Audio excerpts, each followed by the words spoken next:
نحمده ونصلي ونسلم على رسوله الکریم۔ دین کی بنیادیں عرض کی جا رہی تھیں۔ پہلی بنیاد ہماری زندگی کا جو مقصد ہے وہ ہماری زندگی کی ترجیح ہو، خواہش نہ ہو۔ دوسری بنیاد عقل کے بجائے وحی الہی کے اوپر اعتماد ہو۔ تیسری بنیاد حضور صلی اللہ تعالی علیہ وسلم کی ختم نبوت کے اوپر اعتماد ہو، اس کے تقاضے پورے کرے۔ آج چوتھی بنیاد عرض کرتا ہوں۔ چوتھی بنیاد یہ ہے کہ حضرت محمد صلی اللہ تعالی علیہ وسلم کی حدیثوں کے اوپر اعتماد ہو۔ حضور صلی اللہ تعالی علیہ وسلم کی حدیثوں کے اوپر اعتماد ہو۔ اس بات کی غیروں نے کوشش کی کہ مسلمانوں کے دل سے حدیث سے متعلق شک شبہ پیدا کر دیا جائے۔ پہلے انہوں نے قرآن سے متعلق کوشش کی، اس میں تو ناکام ہو گئے، قرآن میں ناکام ہو گئے۔ اب انہوں نے کوشش کی کہ کسی طریقے سے شکوک شبہات پھیلائے گئے، مسلمانوں کے ذہنوں میں ڈالے گئے، اور تاکہ مسلمان یہ اعتماد اٹھ جائے ان کا حدیثوں پر، ایک شک آ جائے، یار 100 سال بعد لکھی گئی ہے، پتہ نہیں کس نے کیا اضافہ کر دیا ہو۔ اور غیروں نے، غیر مسلموں نے اتنا کام کیا اس کے اوپر۔ دیکھیں اس کی وجہ کیا ہے۔ دین کے اندر اپنی اغراض کو، خواہشات کو شامل کرنا کا آسان طریقہ یہ ہے کہ جو دین کی مستند بنیادیں ہیں ان پر سے اعتماد اٹھا دو۔ اب مثال کے طور پر ایک مسلمان کا اعتماد حدیث سے اٹھ جائے، اب باقی بچا قرآن۔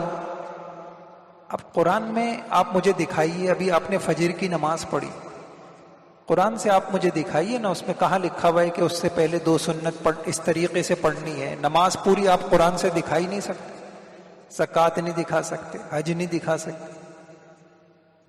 پھر سوچنے کی بات یہ ہے کہ اگر صرف قرآن کافی تھا، نعوذ باللہ حدیث کی ضرورت نہیں تھی، تو پھر حضور صلی اللہ علیہ وسلم کو بھیجنے کی کیا ضرورت تھی؟ وہ قرآن لٹکا دیا جاتا خانہ کعبہ پہ، یہ کتاب ہے، اس کو پڑھو، سمجھو، عمل کرو۔ پھر حضور کی زندگی کا مقصد کیا ہے؟ تو آج میں یہ عرض کروں گا کہ بھائیوں، یہ جو حدیث کا ذخیرہ ہے ہم مسلمانوں کے پاس، الحمدللہ الحمدللہ، دنیا میں کسی مذہب والے کے پاس اپنے دین کی اتنی مستند معلومات نہیں ہیں جتنا ہم مسلمانوں کے پاس۔ ایک عالم اسپتال میں داخل ہوئے تو ایک عیسائی ان کو عیسائیت کی تبلیغ کرنے لگا، تو انہوں نے بڑی اچھی بات کہی۔ انہوں نے کہا ٹھیک ہے، میں عیسائی ہوتا ہوں، لیکن آپ مجھے مستند طریقے سے یہ دکھائیں کہ عیسیٰ علیہ السلام کی زندگی کیا تھی۔ مثال کے طور پہ اگر میں عیسائی ہوتا ہوں تو عیسائی ہونے کا مطلب یہ ہے کہ عیسیٰ علیہ السلام کی تعلیمات پہ عمل کروں، جیسے انہوں نے شادی کی ویسے شادی کروں، جیسے انہوں نے کاروبار کیا ویسے کاروبار کروں، جیسے وہ باپ بنے ویسا باپ بنوں، جیسے وہ پڑھ۔ تو آپ مجھے دکھائیے کہ عیسیٰ علیہ السلام کی شادی کی باتیں دکھائیے، ان کی گھریلو زندگی دکھائیے، ان کی کاروباری زندگی دکھائیے، ان کے معاملات دکھائیے، ان کے اخلاق دکھائیے، میں عمل کس پہ کروں؟ خاموش ہو۔ ایک محمد صلی اللہ علیہ وسلم ہے۔ اچھا، پوری دنیا میں لاکھوں کروڑوں لوگ مذاہب کے ماننے والے، لیکن ان کے پاس کوئی بنیاد نہیں ہے۔ اب میں آپ سے ایک بات عرض کرتا ہوں کہ کسی کی جو تعلیمات ہیں وہ اگلی نسل تک مستند طریقے سے پہنچیں، اس کے طریقے کتنے ہیں؟ تو 5 باتیں غور سے سنیے گا۔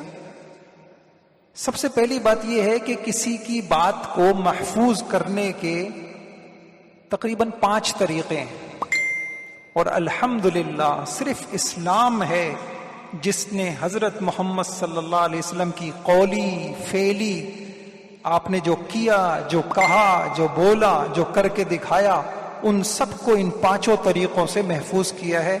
دنیا میں کوئی اور مذہب ایسا نہیں۔ نمبر 1، کسی کی بات محفوظ کی جاتی ہے لکھ کر۔ نمبر 2، کسی کی باتیں محفوظ کی جاتی ہیں حفظ سے، یاد کر کے۔ نمبر 3، کچھ چیزوں کو محفوظ کیا جاتا ہے عمل کے ذریعے، عمل کے ذریعے اس پہ عمل ہوتا رہتا ہے، وہ محفوظ ہو جاتی ہیں۔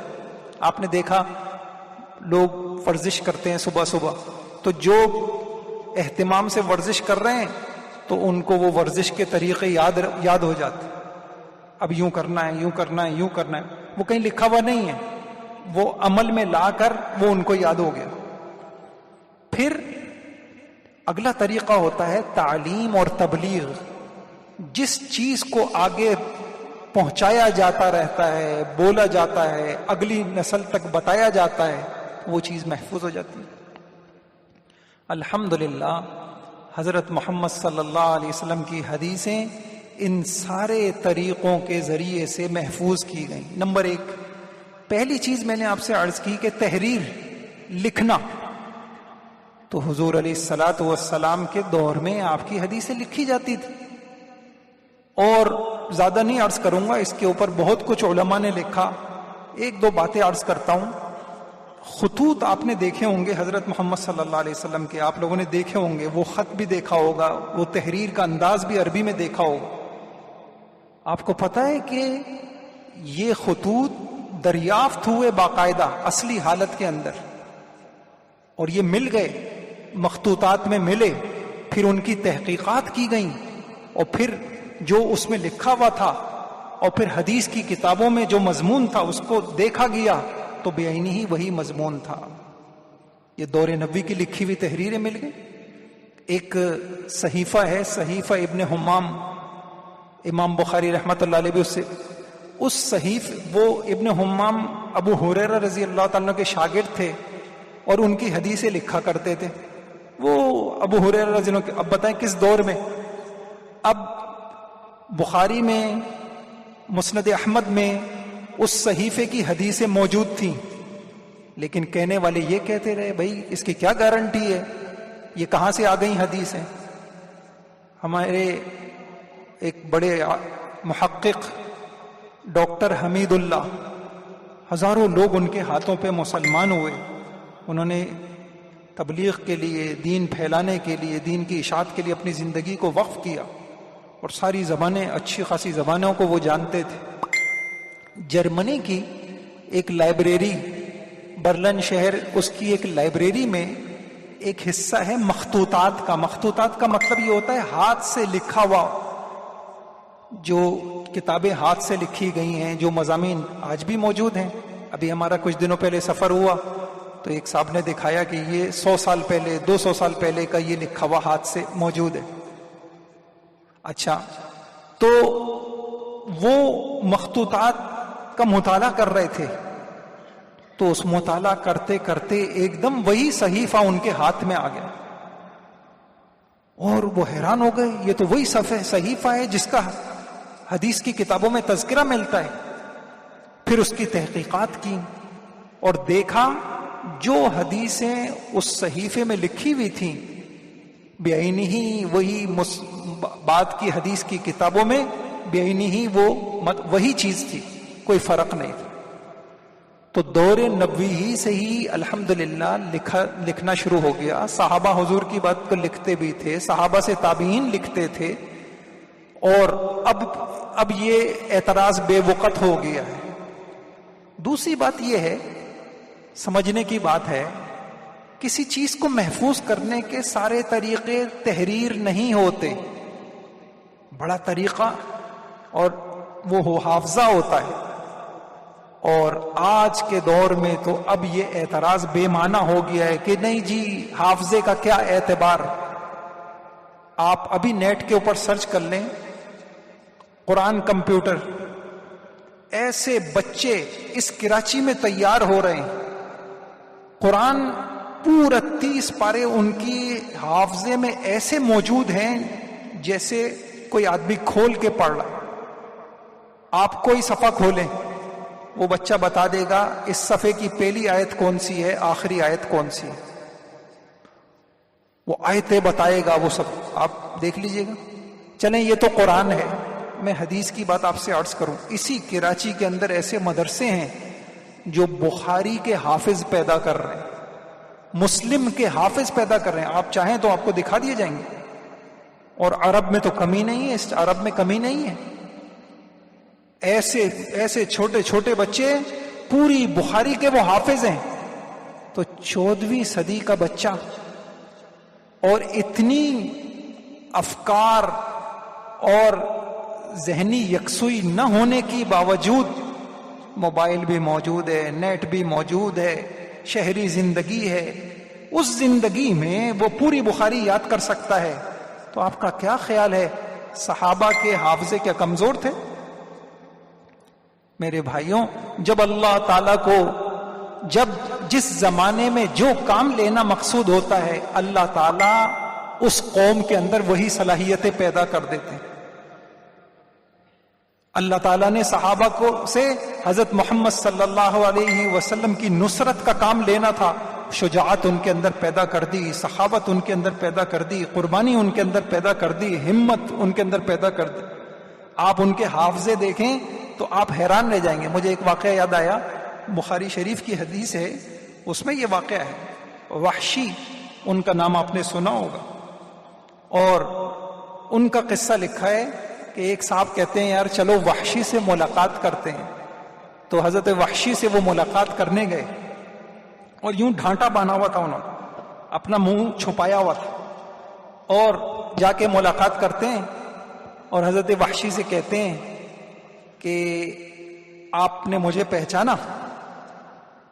وہ وحشی تھوڑا سا غور پیر کی طرف دیکھتے ہیں، پھر کہتے ہیں کہ اگر میرا حافظہ غلطی نہیں کر رہا تو اچھا یہ جو بات کر رہے ہیں 50 سال پہلے کی بات کر رہے ہیں، کہہ رہے ہیں 50 سال پہلے کی بات ہے کہ ایک چھوٹا سا بچہ تھا، یہ میں بخاری کی بات بتا رہا ہوں، بخاری شریف، ایک چھوٹا سا بچہ، وہ میرے ہاتھ میں دیا گیا تھا کہ اس کو فلاں دایا کے پاس لے جانا ہے، تو اس وقت میں نے جو اس کے پیر دیکھے تھے، یہ جو تمہارے پیر ہیں یہ وہی پیر ہے،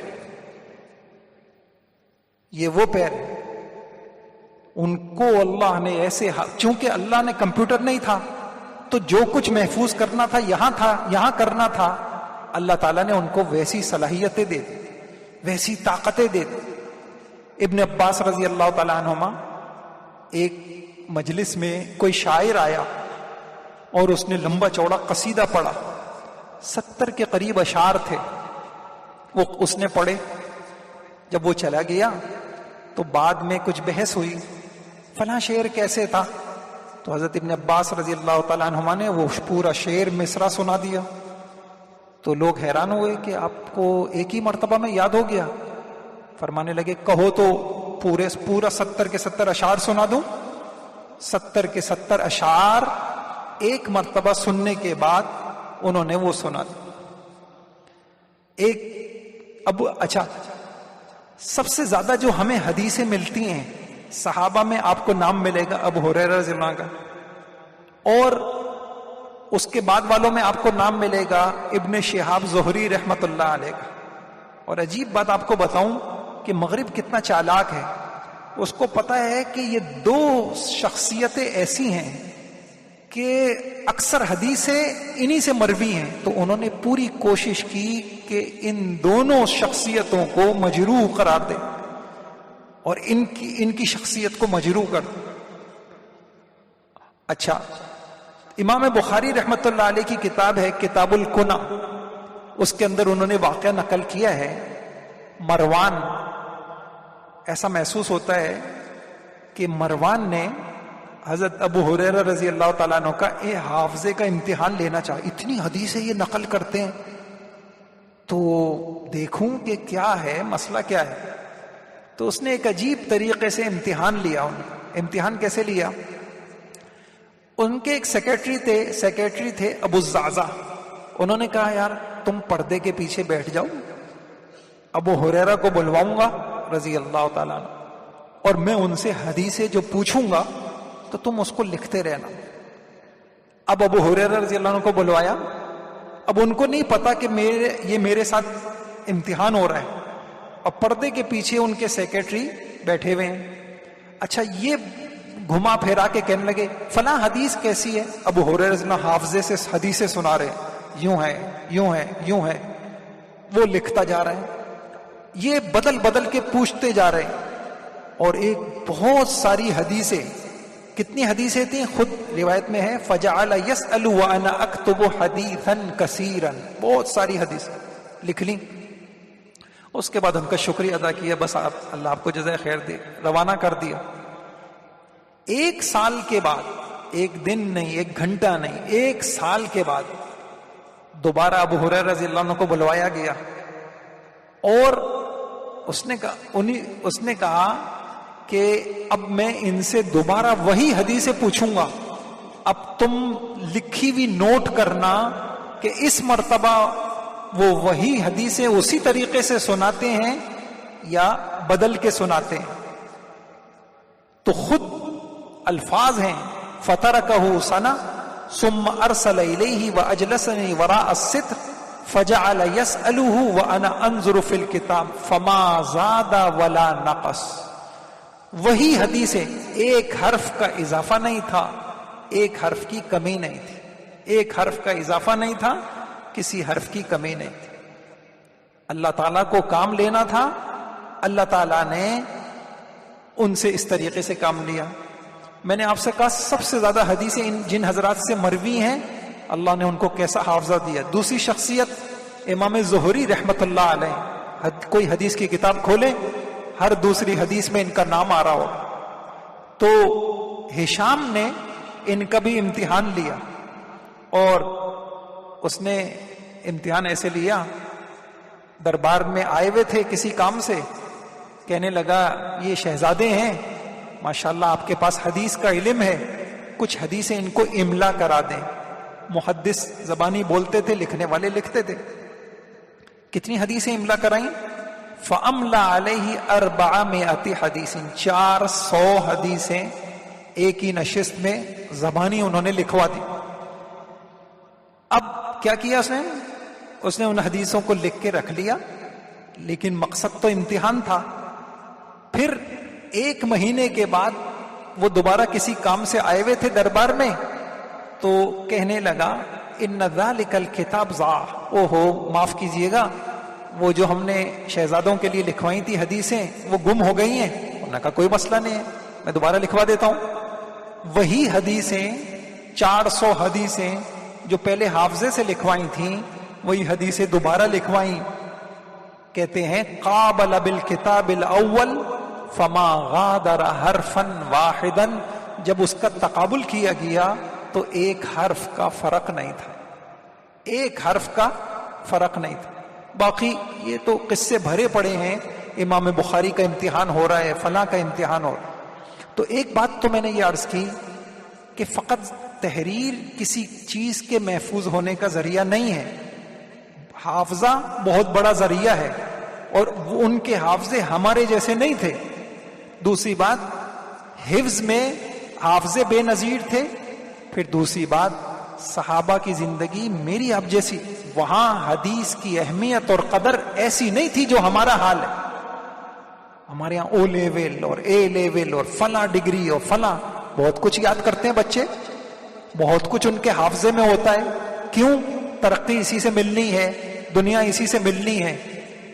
تو وہاں نوعیت کچھ اور تھی، وہاں زندگی کا محور، وہاں زندگی کا مقصود ایک ہی ہستی تھی، محمد الرسول اللہ.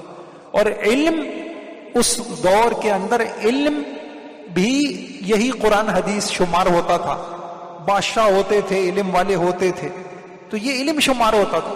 حضور صلی اللہ علیہ وسلم کی ترغیبیں موجود تھیں، جس نے میری حدیث کو یاد کیا اس کو یہ اجر یہ اجر. اور تو وہ حضرات اس بنیاد پر اپنا سب کچھ تن من حدیثوں پہ لگا. اور ایک بات ان کے نزدیک حضور کی حدیثیں سونے چاندی سے زیادہ قیمتی تھی، وہ اس کے قدردان تھے. پھر ان کو یکسوئی بھی میسر تھی، ہمارا جیسا ماحول نہیں تھا، یکسو تھے آخرت کے لیے. اچھا پھر ایک بات اور غور کیجئے گا، وہاں ایک حدیثیں کیا ہیں؟ ایک شخصیت کے احوال. ایک ہوتی ہے تاریخ، جنگوں کی تاریخ، بادشاہوں کے قصے، اور پھر اس دور کی سیاسی قصے. حدیث کیا ہے؟ ساری حدیثیں ایک ہی شخصیت کے گرد گھوم رہی ہیں، اور وہ ہے محمد الرسول اللہ. تو ایک شخصیت کی باتوں کو یاد رکھنا آسان ہوتا ہے، اور ترغیب بھی موجود تھی، حافظے بھی موجود تھے، یکسوئی بھی میسر تھی، دنیا کی ترقی بھی اسی علم کے اوپر ملتی تھی. اور پھر ایک بات اور عرض کروں، حدیث میں بہت ساری حدیثیں واقعات کی شکل میں، جنگ بدر کا واقعہ، ہجرت کا واقعہ، احد کا واقعہ، فتح مکہ. اور واقعات کو یاد کرنا بہت آسان ہوتا ہے، خاص طور سے وہ شخص جو واقعے میں شریک ہو. اگر میں آپ سے پوچھوں، جو بوڑھے بیٹھے ہوئے ہیں، آپ کو اپنی شادی کا واقعہ یاد ہے یا نہیں؟ تو پوری کہانی سنا دیں گے، کس طریقے سے میں دلہا بنا تھا اور پھر کیا ہوا تھا میرے ساتھ، تو پوری تو نہیں بھولتے.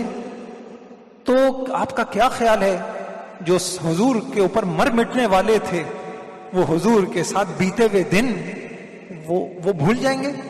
واقعات کو یاد رکھنا آسان ہوتا ہے. تو حدیثیں، بہت ساری حدیثیں واقعات کی شکل میں ہیں، اور واقعات کو یاد کرنا کوئی مشکل نہیں ہوتا.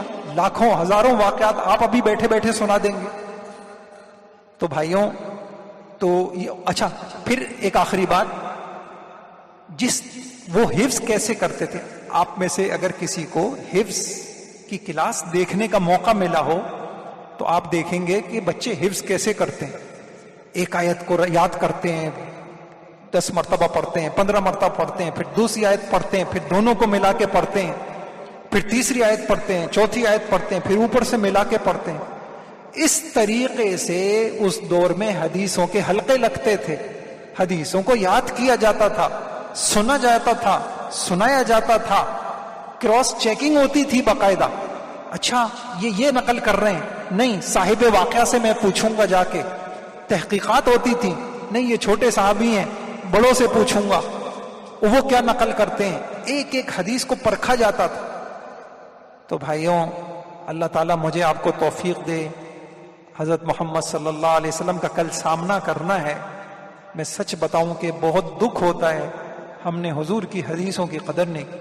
کتنے گھرانے ہیں جن گھروں کے اندر حدیث کی کتابیں ہی موجود نہیں ہو. دیکھنا دور کی بات، بلکہ ہم نے تو یہاں تک دیکھا کہ اگر باپ دادا کو کچھ شغف تھا، کچھ محبت تھی کتابوں سے، آنے والی نسل سب سے پہلے گھروں سے یہ نکال دیتی. آج ہمارے گھر میں سب کچھ ہے، ہمارے گھر میں حدیث کی کتابیں نہیں. جب ہم اپنے بچوں کو اس ذخیرے سے، اس علم سے جو وحی الہی کا علم ہے، جو ہماری زندگی، دنیا آخرت کی ضمانت ہے، ہم پڑھیں گے نہیں، ہم اپنے گھروں میں رکھیں گے نہیں، ہم بتائیں. میں کچھ عرصے، بہت سالوں پہلے کی بات ہے، اپنی پھپھی کے یہاں گیا تو وہ جو ہے ہماری بڑی پھپھی تھی، مجھے کہنے لگی کہ بیٹا یہ ایک ٹھیلے کے اوپر میں نے یہ حدیث کی کتابیں دیکھی تھی تو مجھے بڑا دل دکھا، تو میں نے یہ کتابیں لے لیں، تم دیکھ لو، تمہاری رغبت کی ہوں اور تمہیں پڑھنا ہو تو تم لے لو. بس مجھے اچھا نہیں لگا کہ ٹھیلے کے اوپر حدیث کی کتابیں. اور اللہ کی قسم وہ اتنی قیمتی کتاب تھی کہ میں جب وہ دیکھا کہ تیسیر، اس کا نام تھا تیسیر الوصول الی جامع الاصول، وہ اتنی قیمتی کتاب تھی کہ پھر وہاں حرم جانا ہوا. میں وہاں کے مکتبوں میں، وہ ترجمے کے ساتھ تھی، مجھے عربی نسخہ چاہیے تھا کہ مجھے عربی مل جائے. میں وہاں کے مکتبوں میں تلاش کرتا رہا، پھر مجھے وہ کتاب مل گئی. میں نے اس زمانے میں پھر یہاں آ کے نصاب میں داخل کر دی. اتنی قیمتی کتاب. باپ دادا کو شغف بھی ہوتا ہے، بیٹے کہتے ہیں کہ نہیں جی ہمارے پاس، ہمارے گھر میں جگہ نہیں ہے کہ ہم قرآن کو رکھیں. کس منہ سے ہم کل حضور صلی اللہ علیہ وسلم کا سامنا کریں گے؟ ان کے علم کے ساتھ جتنی، میں اتنا دکھی ہوں، جتنی ناقدری ہم نے حضرت محمد صلی اللہ علیہ وسلم کے علم کے ساتھ اور حاملین علم کے ساتھ کی ہے، اتنی ناقدری ہم نے کسی کے ساتھ نہیں. نہ علم کی قدر ان کی، نہ حضرت محمد صلی اللہ علیہ وسلم کے علم کو سینے سے لگانے والوں کی قدر. تو گزارش یہ ہے کہ حضور صلی اللہ علیہ وسلم کی حدیثوں کے اوپر اعتماد ہو. کل بھی انشاءاللہ تھوڑی سی اس پہ بات عرض کر دوں گا. اللہ تعالیٰ مجھے بھی عمل کی توفیق عطا فرمائے. آپ پورے وثوق کے ساتھ الحمدللہ کھرا کھوٹا صحیح غلط سب چھان کے رکھ دیا ہے. وہ تو آپ لوگوں کے علم میں نہیں ہے. ایک ایک شخص، اگر حدیث میں کوئی شخص آیا ہے فلاں نے حدیث سنی، آپ اس کی پورے حالات جان سکتے ہیں. سچا تھا، جھوٹا تھا، اس کا حافظہ کیسا تھا، اس کی زندگی کیسی تھی، سب کچھ دودھ کا دودھ. محدثین نے اپنی عمریں گنوائی ہیں حضور صلی اللہ علیہ وسلم کی حدیثوں کی تحقیق کر کے، اور امت کے سامنے ایک ایسا ذخیرہ لا کے، صاف ستھرا ذخیرہ لا کے رکھا ہے کہ آپ پہچان سکتے ہیں کہ یہ مستند اور یہ غیر مستند. تو اللہ تعالی ہم سب کو اس کی قدر کی توفیق عطا فرمائے. سبحان اللہ و بحمدہ، سبحان اللہ العظیم. اللہم صلی وسلم علی نبینا محمد. اے اللہ ہم سب کو حضرت محمد صلی اللہ علیہ وسلم کے علم کی قدر کی توفیق عطا فرما. اور یا اللہ جو لوگ اس علم کو حاصل کر رہے ہیں، جو ادارے یہ علم سکھا رہے ہیں، اور جو لوگ اس علم کو آگے پہنچا رہے ہیں، اے اللہ ان کی ناقدری سے ہم سب کی حفاظت فرما. اے اللہ جب ناقدری ہوتی ہے تو نسلوں کو علم سے محروم کر دیتا ہے. اے اللہ تو ہمیں کسی بے ادبی کی وجہ سے ہمیں محروم نہ فرما، کسی عالم کی ناقدری کی وجہ سے تو ہمیں محروم نہ فرما. بے شک 14ویں صدی کے عالم ہیں. اے اللہ ہماری بھی کمیاں ہیں، خامیاں ہیں، ہم اعتراف کرتے ہیں، پر یا اللہ تو ہی ہمیں بھی اخلاص بھی نصیب فرما. اور پر یا اللہ پھر بھی آج بھی یہ لوگ مخلص ہیں، عوام کے ساتھ ان کی دنیا آخرت کی خیرخواہی چاہتے ہیں، کچھ بھی نہیں چاہتے. اے اللہ تو ہم سب کو قدردانی کی توفیق نصیب فرما، اور ہماری نسلوں کو علم نبوت کے ساتھ جوڑ دے، اور قرآن حدیث کا علم ان کے سینوں میں منتقل کر دے. اے اللہ جو سینے تو پاک دیکھتا ہے، جن سینوں کا تو جب ہم یا اللہ اپنا گھر بناتے ہیں تو کوئی جگہ ہم ٹوائلٹ کے لیے، واش روم کے لیے انتخاب کرتے ہیں کہ یہاں یہ ہے، اور کوئی جگہ ہم ڈرائنگ روم بناتے ہیں. ایسے ہی یا اللہ جب تو نے یہ انسانیت کو پیدا کیا، کچھ سینوں کو تو نے علم نبوت کے لیے چنا. اے اللہ تو ہمیں بھی انہی میں سے بنا لے، اور تو یا اللہ ہمیں بھی ان پاکیزہ سینوں میں سے بنا لے جن کے لیے آخری وحی کی حفاظت کے لیے جن سینوں کو چنا گیا. ہماری نسلوں کو قبول فرما لے، ہماری دعاؤں کو قبول فرما. آمین. صلی اللہ تعالیٰ علیہ وسلم.